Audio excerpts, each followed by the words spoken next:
Orange a été levé dans plusieurs départements, mais le temps est toujours très orageux au sud de la Loire, dans les Pyrénées ou encore dans le sud-est du pays, avec également des menaces de chute de grêle dans la soirée. Les orages qui sont la passion d'un jeune homme de 19 ans. Il les chasse comme d'autres les tornades. Passionné de météo, il a lui-même créé son site. Reportage Sarah Bernuchon, Benjamin Poulain. Bon, ça a impacté Nico ou pas? La passion de Johan, 19 ans, ce sont les coups de foudre. Ah, cool. Ouais, nickel. Le bruit là qui descend. Ah ouais. Ce jour-là, ces chasseurs d'orage viennent traquer les éclairs. La qualité première des chasseurs d'orage, c'est savoir bien se placer. C'est surtout ça. C'est surtout ça, ouais. Et être patient? Et être patient, ouais. Mais, donc là, on a un beau rideau de pluie, on le voit vraiment bien tomber en face. Tonnerre. Ça peut le faire, on va voir. Le rêve de tout chasseur d'orage, c'est d'obtenir ce genre de cliché. Des passionnés de la foudre qui passent leur temps libre à la recherche de la plus belle photo possible. Mais ce jour-là, les minutes passent et toujours rien à l'horizon. L'orage a déjà changé de direction. Il y a un nouvel orage qui est en train de prendre plus au sud, alors on va cadrer dessus. Voilà.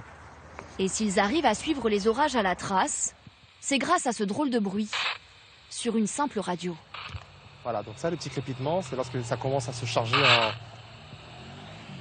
charger en activité électrique. Enfin, Oui. Voilà. Ça, c'est bon, ça. premier trophée de la journée. Ça, c'est très bon comme ça. Double impact. On est go? On y go, ouais. Allez, c'est parti. Parti, go. Et déjà, nos chasseurs doivent repartir à la poursuite de l'orage. Direction le nord du département, à une vingtaine de kilomètres. Dans un champ de blé, le spectacle est au rendez-vous. Impacté là-bas. Oh, magnifique. C'est tout l'horizon qui est en train de partir en live. Oh, magnifique. Mais tout Oh à là, coup, ici. Oh, putain. l'éclair tombe à une centaine de mètres. Pas question de rester plus longtemps. C'est une activité à risque, ça, on tient vraiment à le préciser. C'est pas une activité à la portée de tout le monde. Non, de toute façon, ça n'improvise pas chasseur d'orage, c'est sûr. Avec tous les risques qu'il y a liés à cette activité, il faut déjà bien connaître l'observation, l'évolution des orages, leur fonctionnement. Et après, oui, on peut se lancer. Des chasses qui se prolongent souvent tard dans la nuit.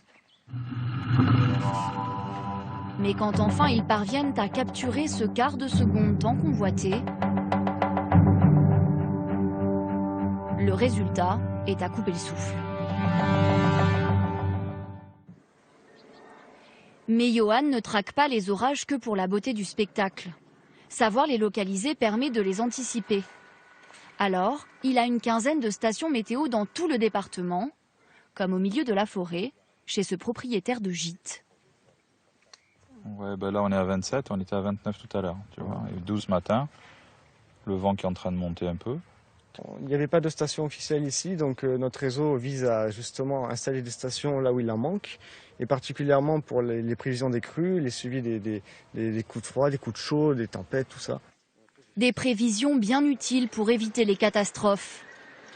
À la Londe-les-Morts, en janvier dernier, les orages avaient entraîné de graves inondations et surpris les habitants. Alors, depuis 3 mois, le maire de la commune a demandé à Johan de l'alerter en cas d'intempérie. Les informations de Johan sont très précises. C'est le seul qui avait prédit 2 fois ce qui est arrivé à la Londe. On a regardé les bulletins météo qu'il avait publiés. Ces bulletins météo reflètent exactement ce qui s'est passé sur ma commune. Il est plus précis que Météo France. Mais pour obtenir ces prévisions si précises, Johan ne compte ni les kilomètres ni les nuits blanches. La saison des orages ne fait que commencer. À suivre dans un instant, elle séduit.